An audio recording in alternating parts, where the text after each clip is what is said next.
آله وصحبه ومن والاه وبعد السلام عليكم ورحمة الله وبركاته. Après avoir remercié Allah subhanahu wa ta'ala qui nous a réunis ici dans cette mosquée, nous prions sur notre prophète Mohammed sallallahu alayhi wa sallam, ainsi que sa famille et ses nobles compagnons. Ensuite, nous saluons avec la salutation des gens du paradis qui est Assalamu alaikum wa rahmatullahi wa barakatuh. Chers frères et sœurs, l'objectif de notre rassemblement d'aujourd'hui n'est rien d'autre que de se rappeler avec la parole d'Allah subhanahu wa ta'ala et son messager Mohammed sallallahu alayhi wa sallam. Parce que c'est ça notre valeur. Comme Allah a dit dans le noble Coran, Kuntum khayra ummatin ukhrijat lin-nas. Vous êtes la meilleure communauté. Pourquoi? Parce que ta'muruna bil ma'rufi wa tanhauna 'anil munkar. Vous recommandez le bien et vous interdisez le mal.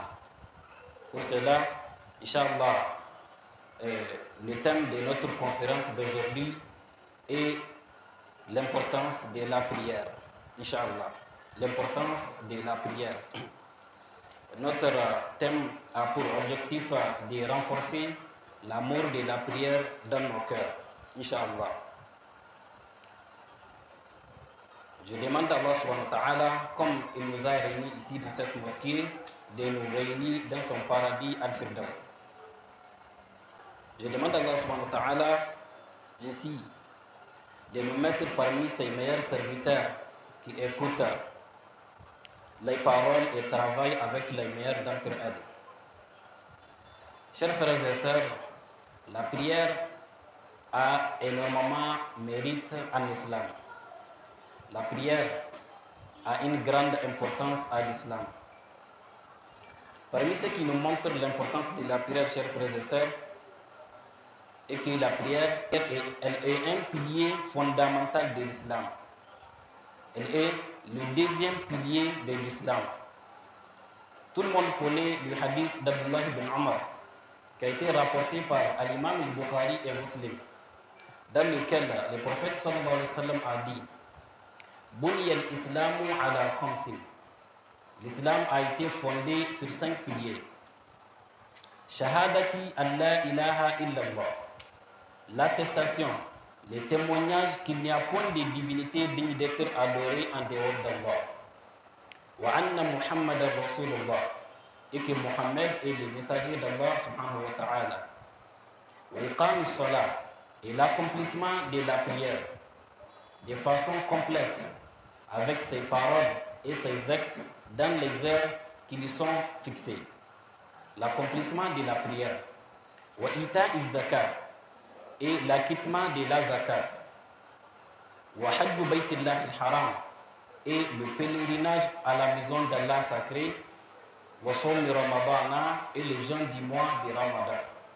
Donc la prière, chers frères et sœurs, elle est un pilier fondamental. Ça, c'est une preuve qui nous montre que vraiment la prière, elle a une grande importance en islam.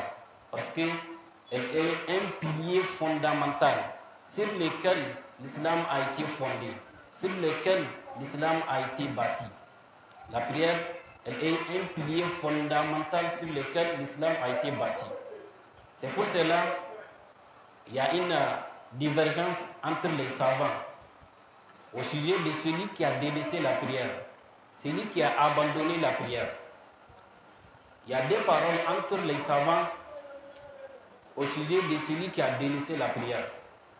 D'autres savants disent que tout celui qui a délaissé la prière, tout celui qui a abandonné la prière, même si il croit en son obligation, même s'il a accepté que la prière est obligatoire, s'il a délaissé la prière, s'il a abandonné la prière, la personne n'est pas un musulman. La personne n'est plus un musulman. Tout celui qui a délaissé la prière, même s'il croit en son obligation, même s'il est d'accord que la prière est obligatoire, la personne n'est pas un musulman. Et s'il meurt, il ne doit pas être lavé. On ne prie pas sur lui. On ne l'enterre pas dans les cimetières musulmans. Et il est formellement interdit d'aller chez sa famille pour dire qu'Allah lui pardonne, ainsi de suite. Ce n'est pas permis. Tout celui qui a délaissé la prière n'est pas un musulman. Et il est formellement interdit de demander pardon pour un mécréant. Parce que la personne est devenue un mécréant. Et il est formellement interdit de demander pardon pour celui qui a mécrit, pour celui qui est devenu un mécréant. Bien que d'autres savants disent que non, celui qui a délaissé la prière, celui qui a abandonné la prière, si la personne croit en son obligation, si la personne accepte que la prière est obligatoire, la personne est musulman, mais il est un musulman fasiq, un musulman pervers. Donc, les savants ont une divergence au sujet de celui qui a délaissé la prière. Ça même, ça suffit une leçon pour celui qui a délaissé la prière. Toi qui as délaissé la prière, les savants de la Oumma islamique ont une divergence au sujet de ton cas. D'autres disent que tu es musulman, d'autres disent que non, tu n'es pas un musulman. Donc ça même, c'est une leçon pour toi. Toi qui es né musulman, père musulman, mère musulmane, les savants disent que, d'autres disent que tu es musulman, d'autres disent que non, tu n'es pas un musulman. Donc, ça devrait te suffire une leçon. Donc, réfléchis-toi mon frère, réfléchis-toi bien, corrige tes erreurs et accroche-toi à la prière. Accroche-toi à la prière. Donc, ça nous montre que vraiment, la prière a énormément d'importance, a énormément de mérite en islam. Parmi ce qui nous montre l'importance de la prière, et que la prière, elle est la première chose sur laquelle le serviteur sera jugé le jour de la résurrection. Le jour de la résurrection, la prière est la première des choses sur laquelle le serviteur sera jugé. Les jours où Allah a dit Yawma yaj'alul wildana shiba, un jour si terrible qu'il fera des nourrissons des véritables veillards. Ces jours-là, la première des choses sur laquelle tu seras jugé comme un serviteur est la prière. Donc ça nous montre que vraiment la prière a énormément de mérite en islam. Le prophète sallallahu alayhi wa sallam nous a dit dans un hadith أول ما يحاسب به العبد يوم القيامة من عمله الصلاة. La première des choses sur lesquelles le serviteur sera jugé le jour de la résurrection est la prière. Le premier acte sur lequel le serviteur sera jugé le jour de la résurrection est la prière. فإن صلحت فقد أفلح وأنجح. Si elle était bonne, la personne aura réussi.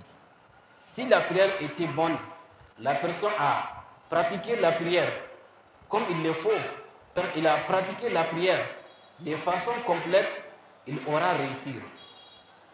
وَإِنْ فَسَدَتْ فَقَدْ خَابَ وَخَسِرَ. Mais si elle est mauvaise, il aura perdu et échoué.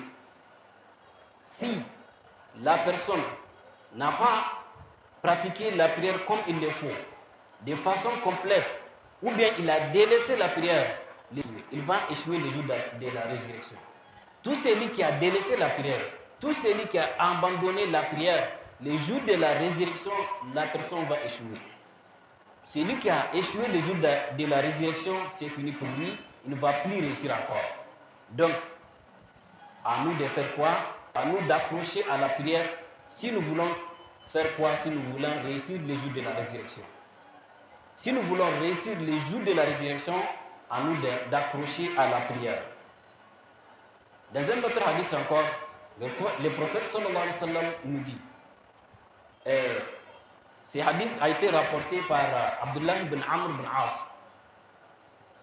Il a dit, le prophète sallallahu alayhi wa sallam a parlé sur la prière en disant, tout celui qui l'a préservé, tout celui qui a préservé la prière, elle sera pour lui une lumière et une preuve et une salut le jour de la résurrection. Tout celui qui a préservé la prière sera pour la personne une lumière le jour de la résurrection. Elle sera pour la personne une preuve et une salut le jour de la résurrection. Tandis que celui qui ne l'a pas préservé, il n'aura ni lumière, ni preuve, ni salut le jour de la résurrection. Et il accompagnera Qarun, Pharaon, Haman, Ubay ibn Khalaf.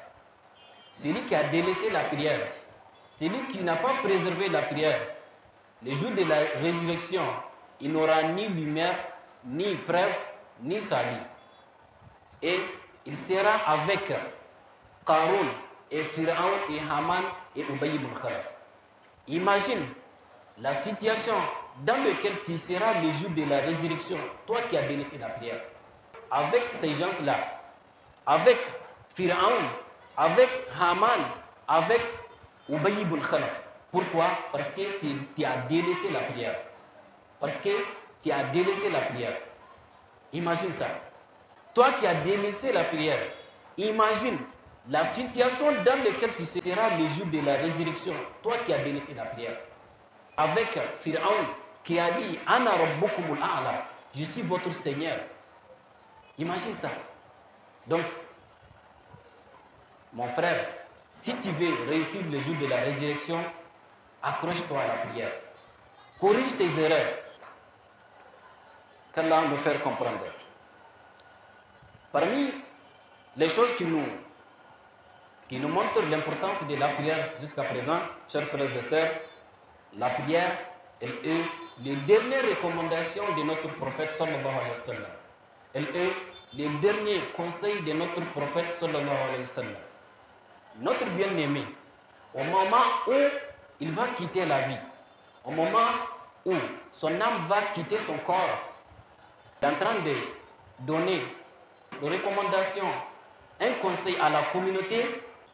On est bien d'accord que ce moment-là, le conseil que le prophète sallallahu alayhi wa sallam va nous donner est très très important. Parce que celui qui va quitter la vie, celui qui est dans ces dernières heures, dans ces dernières minutes, dans ces dernières secondes, si on peut le dire, quand il va donner des recommandations, quand il va donner des conseils, il va se concentrer sur les essentiels. Il va se concentrer sur les essentiels. La dernière recommandation de notre prophète sallallahu alayhi wa sallam, au moment où il va quitter la vie, au moment où son âme va quitter son corps, ces dernières recommandations étaient quoi? Était la prière. Pourquoi? Parce que la prière a énormément de mérite en islam. Le prophète sallallahu alayhi wa sallam dit As-salat, as-salat, wa ma malakat aymanukum. As-salat, as-salat, wa ma malakat aymanukum. Donc, ça nous montre que vraiment la prière a énormément de mérite en islam. Le prophète sallallahu alayhi wa sallam a choisi la prière comme quoi? Comme dernière recommandation pour la communauté. Ça montre que vraiment la prière a un règne spécial. Parmi ce qui nous montre, chers frères et sœurs, l'importance de la prière est que la prière, elle est obligatoire en aucun cas. La prière, elle est obligatoire en aucun cas, sauf si la personne est inconsciente. Mais si la personne a sa conscience, il est obligé d'accomplir la prière. Si la personne a sa conscience, quelle que soit sa condition, quelle que soit sa circonstance, il est obligé d'accomplir la prière. Si la personne est malade et qu'il ne peut pas faire l'ablution pour prier, alors il va faire quoi? Il va faire at-tayammum. S'il est incapable de faire at-tayammum pour lui-même et il n'a pas trouvé quelqu'un qui va l'aider à faire at-tayammum, il va prier comme ça, sans pour autant faire l'ablution, sans pour autant faire at-tayammum, mais il ne va pas délaisser la prière. Pourquoi? Parce que la prière a un règne spécial. Si la personne est malade, il ne peut pas faire la prière debout, alors il va faire quoi? Il va faire la prière assis. S'il n'en est pas capable, il va faire la prière à côté droite. S'il n'en est pas capable, il va faire la prière sur son côté gauche, ainsi de suite. Mais la prière reste toujours obligatoire tant que la personne a sa conscience. Tel que la personne a sa conscience, la prière reste toujours obligatoire. Pourquoi? Parce que la prière a énormément mérite en islam. Les autres actes d'obligation de l'islam, si la personne est malade, il peut délaisser ça. Si la personne est malade, il peut ne pas jeûner le mois de Ramadan. Si la personne est malade, il peut ne pas aller au pèlerinage. Mais la prière, même si la personne est malade, tant qu'il a sa conscience, tant qu'il n'a pas perdu sa conscience, il est obligé d'accomplir la prière. La prière est obligatoire, même en temps de guerre. La prière est obligatoire, même sur le combattant là, qui va aller combattre au nom d'Allah, qui va aller combattre pour avancer la parole d'Allah. La prière est obligatoire sur la personne. Mes chers frères et sœurs, si la prière est obligatoire, même sur le combattant là qui va aller combattre au nom d'Allah, qui va aller combattre fi sabilillah, si il n'est pas permis de délaisser la prière, dites-moi s'il vous plaît, quelle est l'excuse que tu vas donner le jour de la résurrection? Si Allah t'a demandé pourquoi tu as délaissé la prière, toi qui as délaissé la prière, si celui-là qui est le combattant là qui va aller combattre au nom d'Allah, fi sabilillah, il n'est pas permis de délaisser la prière, dis-moi s'il te plaît, quelle est l'excuse que le jour de la résurrection tu vas donner à Allah subhanahu wa ta'ala quand Allah va te demander pourquoi tu as délaissé la prière? Quelle est l'excuse que tu vas donner? Quel est l'empêchement qui va t'empêcher d'accomplir la prière? Donc, chers frères et sœurs, à nous de faire quoi? À nous d'accrocher à la prière. La prière a énormément mérite en islam. La prière a énormément mérite en islam. Parmi ceux qui nous montrent l'importance de la prière, chers frères et sœurs, les lieux où la prière a été prescrite. Les lieux où la prière a été prescrite. Tous les actes de la religion islamique, tous les actes d'obligation de la religion islamique ont été révélés sur la terre par un ange, par l'ange Jibril. Exception la prière, sauf la prière. La prière n'a pas été révélée sur la terre. Pourquoi? Parce qu'elle a un règne spécial au sein des autres actes. La prière n'a pas été révélée sur la terre, mais bien c'est Allah même qui a donné le prophète sallallahu alayhi wa sallam les privilèges, qui a donné le prophète sallallahu alayhi wa sallam le privilège de faire quoi? De monter au ciel. Et il a prescrit la prière sans aucun intermédiaire. Il a prescrit la prière sans intermédiaire. Donc, ça nous montre que vraiment, la prière a un rang spécial au sein des autres actes. Parmi ceux qui nous montrent l'importance de la prière, chers frères et sœurs, Allah efface les péchés grâce à la prière. Dans un hadith, le prophète sallallahu alayhi wa sallam a demandé à ses compagnons, soit disant que si un fleuve s'est situé juste devant la porte de l'un d'entre vous et qu'il s'y baigne 5 fois par jour, resterait-il une saleté sur lui? C'est ça qu'il a demandé à ses compagnons. Si un fleuve s'est situé juste devant la porte de l'un d'entre vous et qu'il s'y baigne 5 fois par jour, resterait-il une saleté sur la personne là? Les compagnons ont dit non. Le prophète sallallahu alayhi wa sallam a dit, c'est exactement ce que font les 5 prières, car grâce à elles, Allah efface les péchés. Grâce à les cinq prières-là, Allah efface tous tes péchés que tu fais. Donc, ça nous montre que vraiment, la prière a énormément de mérite en islam.